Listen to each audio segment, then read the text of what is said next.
It's like hearing the essence. Shout out to my brother Raekwon, man. I know this brother, man, since he's a color QB and I used to go to Staten Island.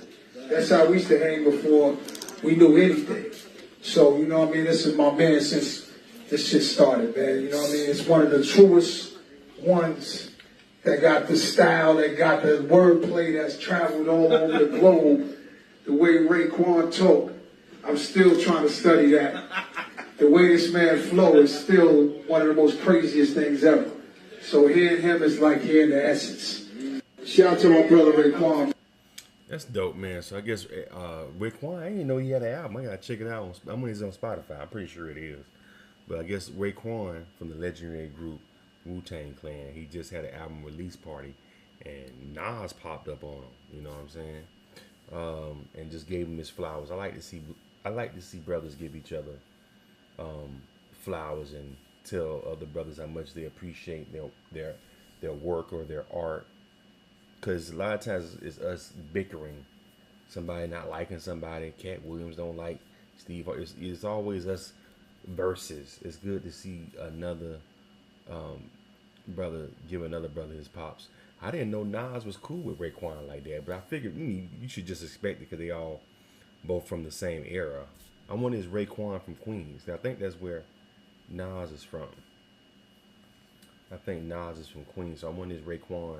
Or I'm thinking they're mostly from Staten Island. They're mostly Staten Island rappers, right? I don't know where it's at. I've never been to New York, but I mean, it's just that one thing is they both came from the same era, the '90s era.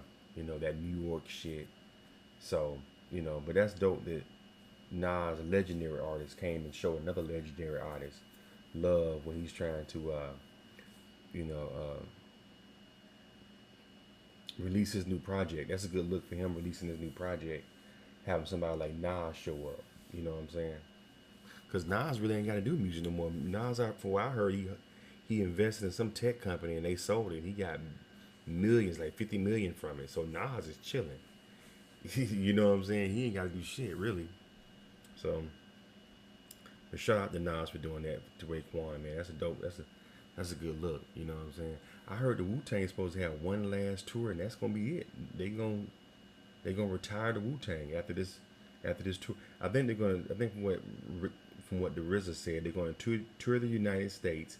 That's gonna be it for the United States. And they're gonna take a break, and then they're gonna go and they're gonna start touring Europe, like like the UK and London, and you know what I'm saying, Norway, shit like that. They're gonna start touring all over the world. And that's gonna be it for the Wu-Tang. That'd be dope if they made a documentary about that, like the last of the Wu-Tang. You know, I would love to be a part of that. You know, I wonder how I can be a part of that. You got to speak it into existence. Maybe if I manifest it, I will direct the Wu-Tang Clan's last concert worldwide tour documentary. Let's see if it comes to fruition. Anyway, what y'all think about this, man? Shout out to Nas and Raekwon. Hit the thumbs up button, subscribe to the channel.